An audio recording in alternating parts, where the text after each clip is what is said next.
Thank you for having me, inviting me to your network, for being here. I'm hoping that you might help me with some of my thinking about this topic. So I'm going to present to you some of my perhaps less defined thinking, and then I'll expand into stuff that I'm a bit more confident about, and that will make sense in a moment. The broad topic we're thinking about together is, how does cinema engage with theology, philosophy? How does, when we're watching a film, is there anything happening there in terms of our thinking about God? And how far do we understand that to travel or to go? How much of that is from us? How much of that is from God, potentially? What is cinema saying about religion sometimes? And I'm going to present two theses. There's a weaker thesis and then there's a stronger thesis. So the weaker thesis is the question, really, how does cinema overlap with theology and engaging with God and our beliefs? That's the sort of weaker claim. The stronger claim is film capable of doing philosophical and theological work? Is it actually a form of philosophy or a form of theological investigation and inquiry? The great Harvard film scholar, Stanley Cavell, who's probably the most important sort of philosopher who's engaged with the whole question of the ontology of film. What is film? How do we experience it? Is Cavell, and he says all care about movies, all await them, respond to them, remember them, talk about them. And if you want to check out an important text in the beginning of the philosophy of cinema, his book, The World Viewed, is a very important first staging post. The filmmaker Werner Herzog says that cinema can express our collective dreams, and that's probably part of the real significance of it. And so what we're going to touch on is not just areas of sort of quite clear rational inquiry, but also perhaps some longings in the human heart might be mentioned as well. The poet Malcolm Guite quotes another poet, Michael O'Sheill, and he talks about how poetry is something that sort of jostles the soil of the imagination. This device here, this metal sieve, is called a riddle, and you would use it after you, if you have a little area you want to grow some vegetables in or some flowers, you would often have to dig over that area, particularly after the winter, if it's become compacted, opening up the soil, and then you might put the soil through the riddle to get a lovely fine grade of soil that the roots of the plant can nicely grow into.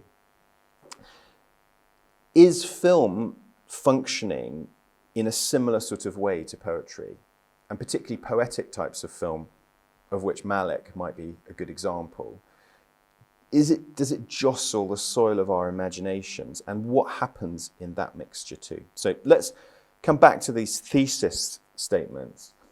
What is this? What's happening? What am I trying to assert? So I'm taking a step here beyond simply redeeming film, and I'm going beyond trying to just take us from a kind of cultural nervousness about engaging with film, perhaps as religious believers. And I'm going beyond that step of taking us from disengagement to engagement. I'm going beyond that. That's normally what I'll be doing when I'm teaching people to use film in evangelism, helping them to sort of work out how they can engage safely, meaningfully, helpfully with film as an evangelistic kind of bridge point. I'll be doing that this afternoon, teaching that in an afternoon workshop, and that's a great fun thing to do. I'm also going to try to extend a little bit beyond simply looking for those illustrations and salvific parallels in film, just looking for these sort of echoes of the gospel in film. I'm going to talk about that a bit, but I'm going to try and take a step beyond that too. I'm going to try to articulate a way of, the step that I want to take is what I would call taking film seriously. And I mean seriously by this. And this is really asking the question, is film a way of thinking about the world? Is it a way of reflecting on, engaging with, inquiring into the world in its broadest possible sense? So I'm going to offer 3 reasons why I think film is a form of philosophy and why in some instances it can be a form of rational inquiry. First argument is this. It's actually an emerging discipline. It has a journal. Film philosophy is dedicated to the engagement between film studies and philosophy and explores the ways in which films develop contribute to philosophical discussion. So that's the first sort of way of thinking about it. The second argument is that film would seem to need to be compatible with what we define as philosophy. So what counts as philosophy? Well, the broadest possible definition of philosophy we tend to talk about is this love of wisdom. So if some film could be shown to be doing some loving of wisdom, then maybe we'd be home and dry. That seems to me to be quite a weak, less demanding sort of staging post. Instead, the stronger claim is perhaps that philosophy, and for something to be counted as a form of philosophy, it would need to be making inferences. It would need to be making steps from evidence and reasons to conclusions. So, for example, the phone rang, Peter picked it up, he was suddenly smiling, he was all smiles, so it could be inferred that he was happy to receive the phone call. Or a child is fed a new food by the mother or by the father, pulls a sour face. You know, I don't know if you've ever had that experience of feeding a lemon to a child, just to see what their reaction is. Maybe that's just me being cruel to my children. The screwed up face, you can infer from that, and we quite often infer from that, he doesn't like the taste of that food, or she doesn't like the taste of that new food. Now, it seems to me that film is well able to, and does often, make inferences. And often, the skill of the director is about carrying on the audience and the viewer with them to see the inferences that are justifiable within the plot or the developments of the characters. One example of this could be easily provided by looking at detective fiction as a genre of film, which relays the inferences of the detective to the viewer for their assessment. Have you guessed who did it yet? Is the question we will ask ourselves as we're watching these sorts of things. Here's an example of detective fiction, I think, offering some inferences. This is Sherlock, season 1. So I've suggested that film is doing real thinking about the world. And the first reason I gave is that it was starting to be recognized as a new area in philosophy, film philosophy. And this path could perhaps be followed, and we might gain, or the field might gain, a recognition in the same way that serious works of philosophical inquiry, such as the fictional literature of the French existentialists, has been seen as important and valid philosophy. So Camus is Outsider, Sartre's Nausea, Dostoevsky's Brothers Karamazov. The second reason that I deployed and offered, and this is actually more of an open-handed pondering, and I'd like your thoughts and reflections on this, is that a qualifying feature of a philosophy is that it makes inferences. And I suggested that even if this was the bar, then perhaps an observant viewer could spot inferences in films. In complete honesty, I actually don't know how to construct the argument that film is a form of philosophy. I'm not sure how to construct it or how to identify clearly that film is reasoning in the way that I understand philosophy to be doing. Because it does seem to me to still be the case, even with these 2 arguments, it does still seem to me to be the case that film involves a lot of trickery. It's fundamentally projected images on the wall of a cave, like Plato's Prisoner, shadows and echoes. We're not seeing the real things in themselves, are we? We're just seeing images or representations of them. So I have perhaps a sort of self-doubt about both of these reasons that I offer. Maybe there's another way, and this is the route I actually am taking, is can we show that film is doing philosophy and doing theology by actually doing the work in helpful and productive ways, by using the film to show that it alleviates and brings insights into questions and issues that we're wrestling with in theology and philosophy and apologetics, for example. So then this third line of reasoning is going to occupy the rest of the discussion that we'll spend time thinking about. And it's going to open up into a broader overlapping discussion of how film overlaps with theology, how people might talk about finding God in film or in cinema. Takes us into that territory of jostling the soil of the imagination. I'm going to talk about now about how film might be interacting with theology in particular. And I'm going to suggest 2 or 3 areas that we may find film is doing work and is doing thinking in specific areas. So in the area of dogmatic, systematic theology, I think that film is interacting and making contributions. In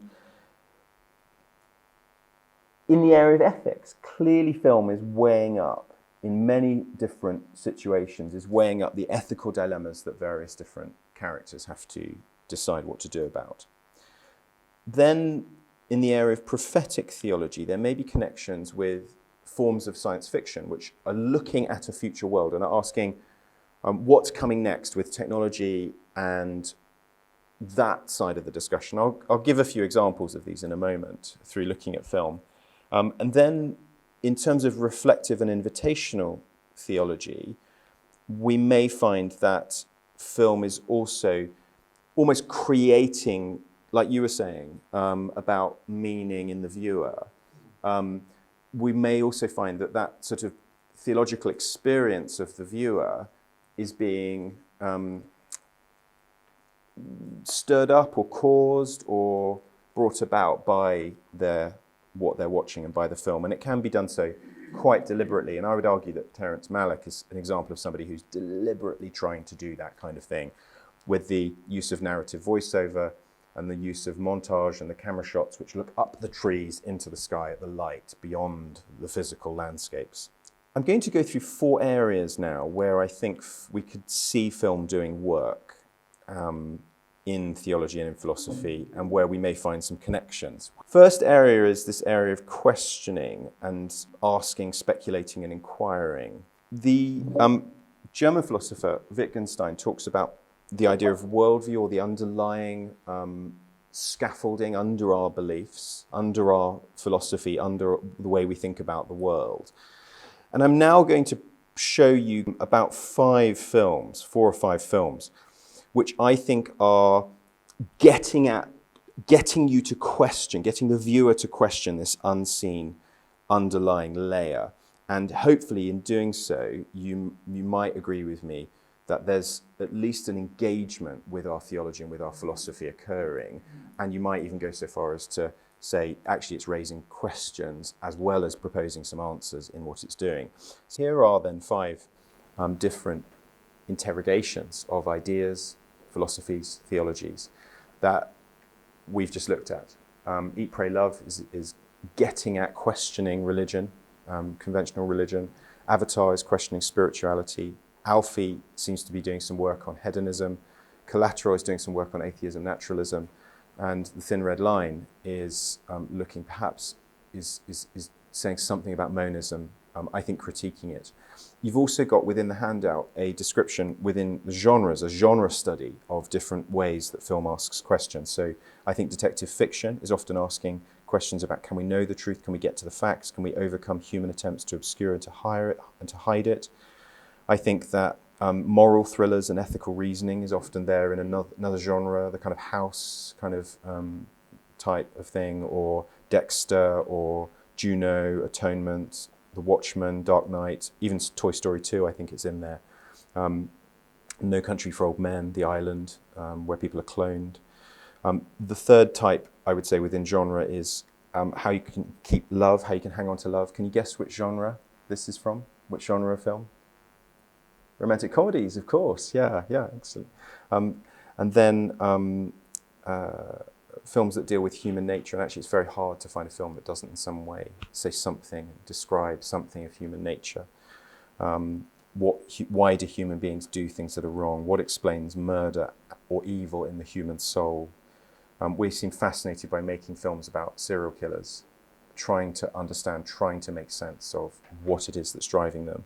And then I've already briefly mentioned science fiction as well. What is worth living for? What can we hope for in the future? films about hope, purpose, all the way from The Matrix, Terminator, Ghost in the Shell, Gattaca, Into the Wild, Garden State, The Grey, and even Collateral as well. It seems appropriate then to quote Sam Peckinpah, a film director and screenwriter, who says, "I didn't want you to enjoy the film, I wanted you to look very closely at your own soul." I'm going to touch on storytelling and the view from inside and looking ahead. I'll just do a couple of minutes on each one. So it actually connects with what you were just saying. What was your name? David. David. It connects with what David was saying. So if we look at story as another potential interaction point between film, theology, and philosophy, then we might start to talk about narrative arcs and redemptive journeys. I think we go further here than film just posing questions and interrogating worldviews. I think we can also begin to see echoes or hear echoes of answers, whether it's the great battle between good and evil, whether it's the nature of the hero as being partly human, partly godlike. Superman, one example. Kal-El is his real name. He comes from another planet and struggles to have relationship because he's more on the God side than the human side. Whereas other heroes are more human, and we actually prefer more human heroes quite often. In analysis of story form, there has been talked about the idea of the monomyth, and Joseph Campbell, who I don't agree with his theology and philosophy, but he talks about the idea of a hero who ventures forth from a world of common day into a region of supernatural wonder.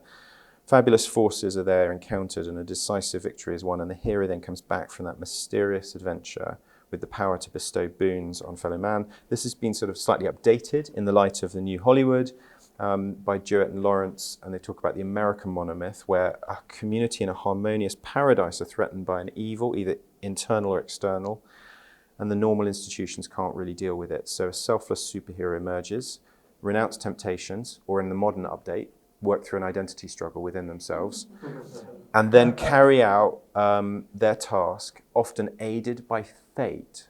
That is very, very important. That moment where it's not just them rescuing, there's something else comes in and rescues and helps them. And his decisive victory then restores the community to its paradisical condition.